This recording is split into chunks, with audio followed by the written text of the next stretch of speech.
नमस्कार। अपना प्रदेश उत्तर प्रदेश उत्तराखंड देख रहे हैं आप। मैं हूं आपके साथ पूजा मोहन पांडे। बुलेटिन की शुरुआत करते हुए सबसे पहले आपको बता दें, उत्तर प्रदेश विधान परिषद की 5 सीटों पर हुए चुनावों में बीजेपी ने शानदार कामयाबी हासिल की है। बीजेपी ने 5 में से 4 सीटों पर जीत हासिल करी, जबकि एक सीट पर निर्दलीय उम्मीदवार को सफलता मिली है। खास बात यह रही कि इस चुनाव में समाजवादी पार्टी अपना खाता भी नहीं खोल पाई है, जबकि चुनाव से पहले समाजवादी पार्टी बड़े दावे कर रही थी। इस जीत पर मुख्यमंत्री योगी आदित्यनाथ और प्रदेश अध्यक्ष भूपेंद्र चौधरी ने कार्यकर्ताओं और समर्थकों को बधाई दी है।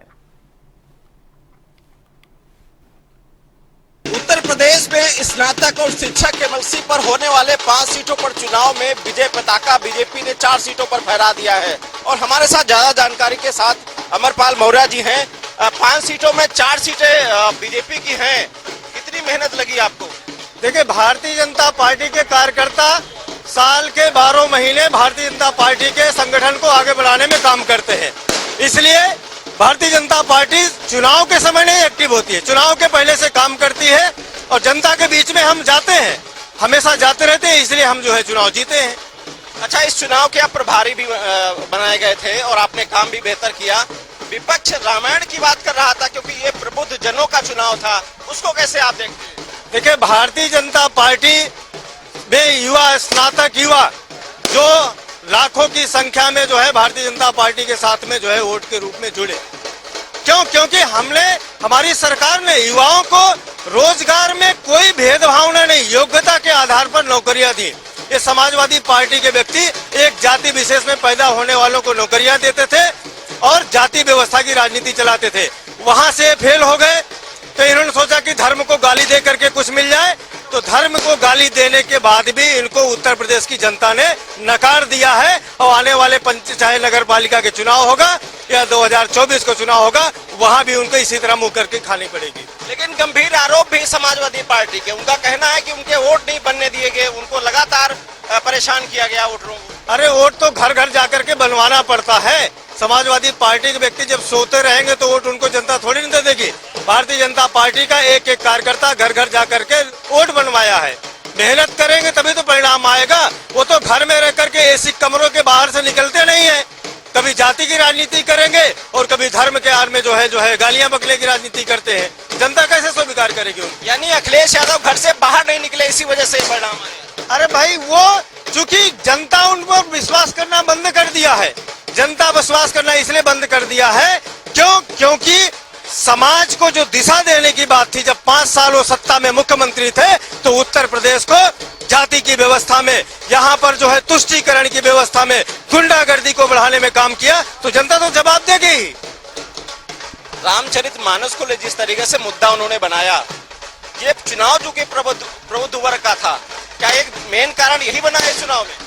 देखिए, रामचरितमानस को 400 वर्ष पहले भी जो है भगवान मर्यादा पुरुषोत्तम राम को गाली देने के लिए, तोड़ने के लिए, समाप्त करने के लिए आए। राम की मर्यादा न समाप्त हुई है, न तुलसी का तेज समाप्त होगा।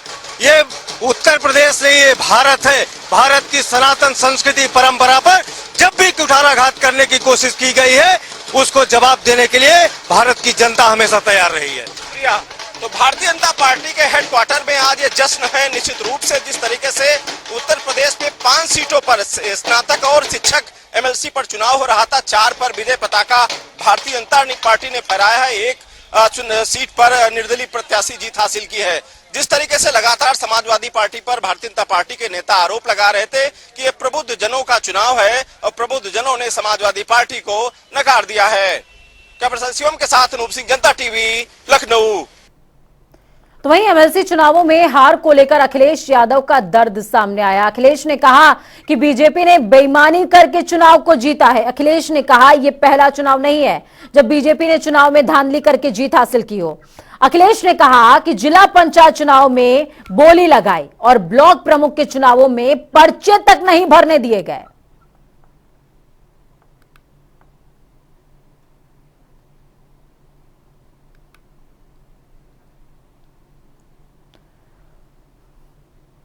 तो वहीं हरदोई में बीजेपी के एमएलसी अशोक अग्रवाल ने कहा कि कुछ लोग नहीं चाहते कि अयोध्या में भगवान राम का भव्य मंदिर बने।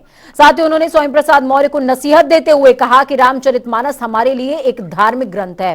वहीं उन्होंने मायावती के स्वामी प्रसाद को लेकर किए गए ट्वीट को लेकर कहा कि सपा और बसपा का अपना मसला है, इससे बीजेपी का कुछ लेना देना नहीं। लोक लुभावन जो बजट आया है, जो बजट इन्होंने इस बार आया है, उस पर कुछ कहने के लिए है नहीं उनके पास, तो विपक्ष को कुछ तो क्रिटिसाइज करना है।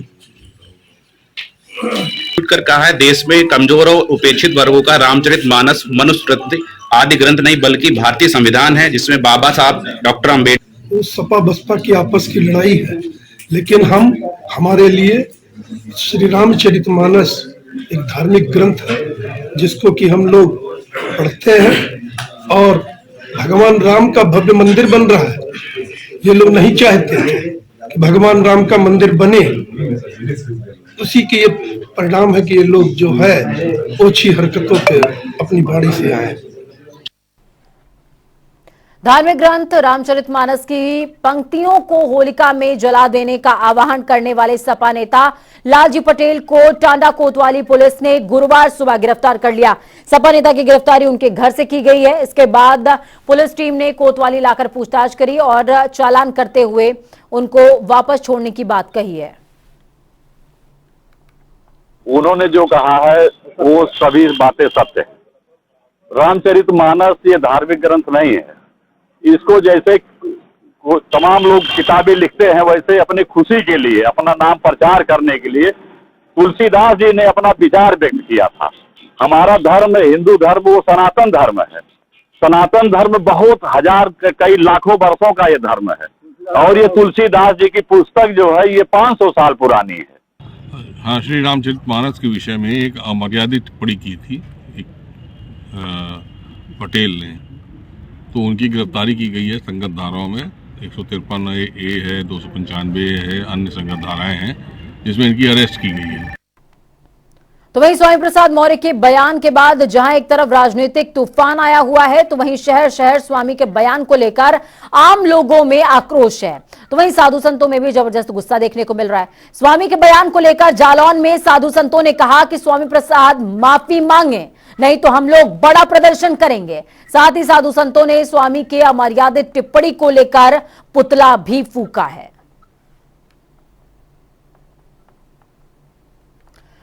कांग्रेस के खेवनहार बने राहुल गांधी के भारत जोड़ो यात्रा समाप्त हो चुकी है।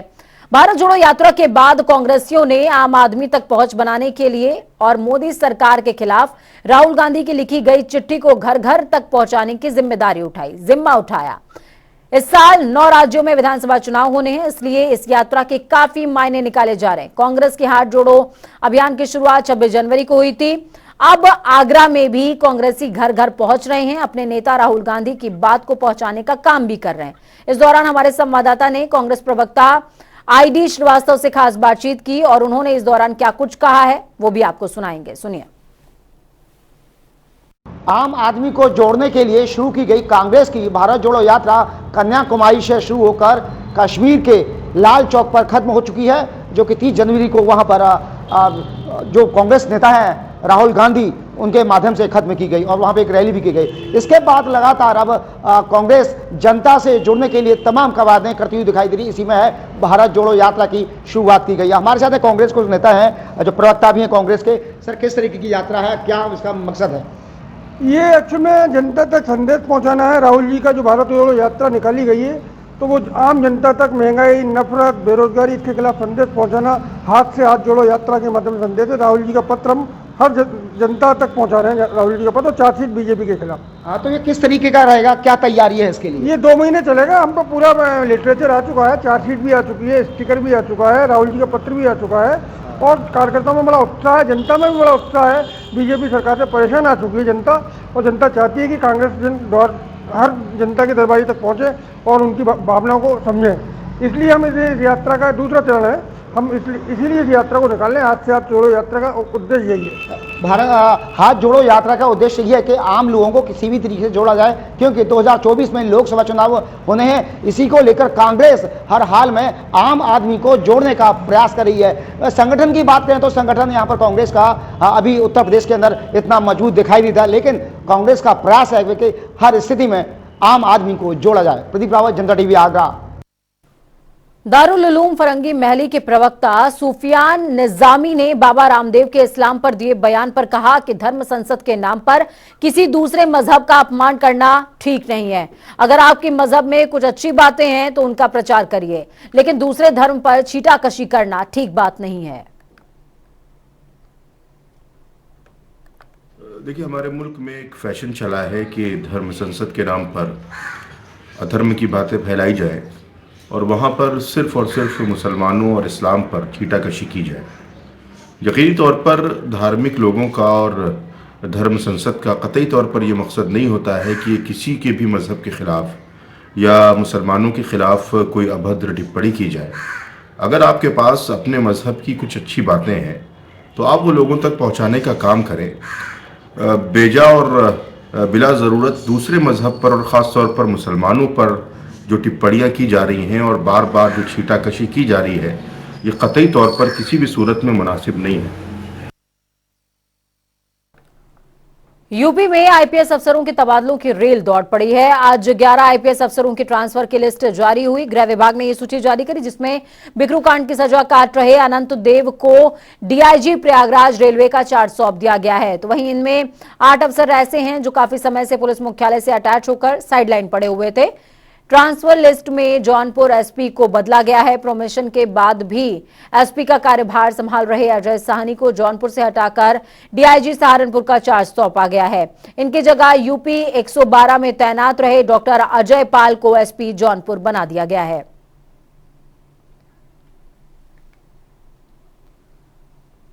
मुख्यमंत्री पुष्कर सिंह धामी के सख्त निर्देश पर यूके SSSC में जेई और एई परीक्षा में हरिद्वार पुलिस की एसआईटी जांच के बाद मुकदमा दर्ज करने की कार्रवाई की गई, जिसके बाद मुख्यमंत्री पुष्कर सिंह धामी ने कहा कि उत्तराखंड में पेपर लीक का रोग नासूर बन चुका है। उन्होंने कहा कि किसी भी परीक्षा में अगर गड़बड़ी पाई जाएगी तो उसके खिलाफ सख्त से सख्त कार्रवाई अमल में लाई जाएगी। परीक्षाओं में गड़बड़ी को लेकर, हमारे बेटे बेटियों के भविष्य को लेकर हमारी पहले दिन से ही इसमें हमारा मंशा, हमारा कार्य सभी स्पष्ट है कि कोई भी गड़बड़ी किसी भी परीक्षा में पाई जाएगी और जो पुराना ये कैंसर लगा हुआ है, ये नासूर बना हुआ है, जब तक इसकी पूरी सफाई नहीं हो जाती तब तक हमने कहा है कि हम इस पर लगातार कार्रवाई करेंगे। और पिछले दिनों इसी क्रम में जेई और एई की जो भर्ती परीक्षा आयोजित हुई थी उस पर भी जो है कुछ शिकायतें मिली और हमने प्रारंभिक उसमें जांच करवाई। प्रारंभिक जांच में और इसमें गड़बड़ियों की पुष्टि हुई है और हमने कहा है कि इस पर जो पहले से हमारा स्टैंड है, सख्त कार्रवाई हो, इस पर भी सख्त कार्रवाई होगी और जो भी दोषी हैं वो किसी कीमत पर बख्शे नहीं जाएंगे। कैबिनेट मंत्री गणेश जोशी के जरिए पूर्व प्रधानमंत्री इंदिरा गांधी और राजीव गांधी की हत्या को शहादत नहीं बल्कि हादसा करार दिए जाने के बयान पर जहां बवाल मचा हुआ है, तो वहीं भारतीय जनता पार्टी ने भी गणेश जोशी के बयान से पूरी तरीके से किनारा काट लिया है। भाजपा के प्रदेश अध्यक्ष महेंद्र भट्ट का कहना है कि गणेश जोशी का बयान व्यक्तिगत बयान है और पार्टी का इससे कोई सरोकार नहीं, इसलिए अगर कोई जानकारी इस बयान को लेकर लेनी हो तो गणेश जोशी से ही बात कीजिए। देखिए, ये गणेश जी का अपना व्यक्तिगत बयान है, पार्टी का इस पर कोई विषय नहीं है और कुछ जानकारी लेना हो गणेश जी से पूछ सकते हैं। नहीं, लेकिन वो तो कह रहे हैं कि आप डिबेट करवा दीजिए और ये देखिए, हमने कहा पार्टी उनके बयान पर खड़ी नहीं है। केंद्र सरकार के बजट के बाद उत्तराखंड सरकार आने वाले समय में अपना बजट पेश करने जा रही है। पिछली बार बजट पेश करने से पहले सरकार ने आम जनता से राय ली थी, तो वहीं इस बार कि बजट को लेकर सरकार की तरफ से तैयारियां की जा रही हैं। इसको लेकर के वित्त मंत्री प्रेमचंद अग्रवाल ने कहा कि हम जनता से ज्यादा संवाद करके बजट को लेकर उनकी राय लेंगे। तो वहीं विभाग को निर्देश दिया गया है कि वो अपने अपने विभाग का प्रस्ताव तैयार करें, वित्त विभाग को इसकी जानकारी उपलब्ध कराएं। उन्होंने कहा कि बजट को बेहतर करने के लिए जल्द ही सभी विभागों के अधिकारियों के साथ बैठक होगी और इस बजट को लेकर व्यापारी, किसानों और पर्यटन से जुड़े लोगों की राय ली जाएगी। हमारे प्रदेश से जितने भी विभाग हैं उनसे हमारा जो विभाग है उनसे प्रस्ताव मांग रहा है। बहुत जल्द सभी अधिकारियों के साथ बैठक होगी और उसके बाद आप जानते हैं कि हमारा बजट प्रस्तुत होना है। पिछली बार भी जब पहली बार मैंने बजट पेश किया था तो मैंने जनता से संवाद किया था। एक जो है नैनीताल के अंदर, दूसरा देहरादून के अंदर, यानी 11 मई 2022 को 15 मई 2022 को नैनीताल में और 19 मई 2023-22 को देहरादून में एक सबसे बैठना हुआ था। तो वहीं बीते रोज केंद्र सरकार ने बजट में मिलेट्स यानी कि मोटे अनाज को ग्लोबल हब में शामिल करने की घोषणा की, जिसको लेकर प्रदेश सरकार उत्साहित नजर आ रही है।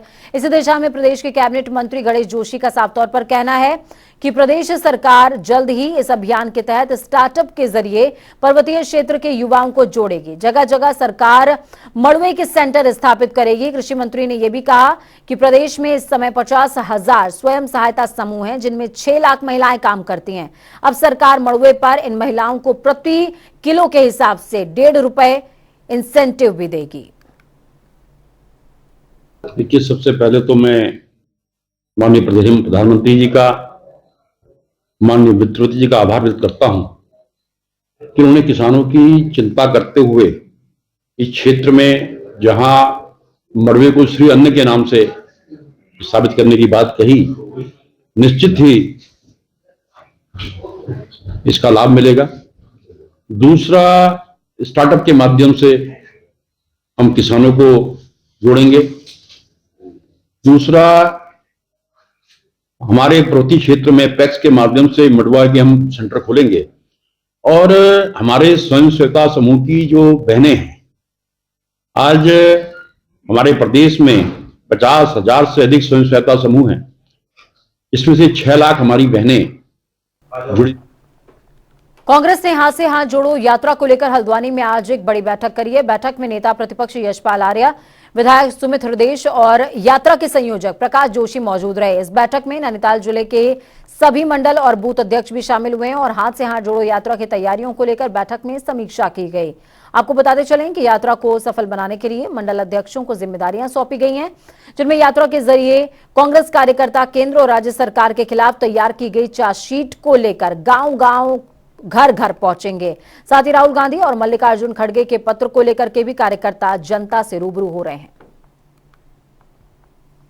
हाथ से हाथ जोड़ो यात्रा की 26 जनवरी से शुरुआत भी हो चुकी है और निश्चित रूप से स्पष्ट उद्देश्य है, मकसद है कि जिस तरह से देश का वातावरण बन चुका है, जिस तरह का माहौल है, घृणा और नफरत के बीज बोए जा रहे हैं, देश को बांटा जा रहा है, देश को खंडित करने की कोशिश की जा रही है, सांप्रदायिक सद्भाव को बिगाड़ा जा रहा है, युवाओं के हाथों में रोजगार नहीं है, महंगाई चरम सीमा पर है।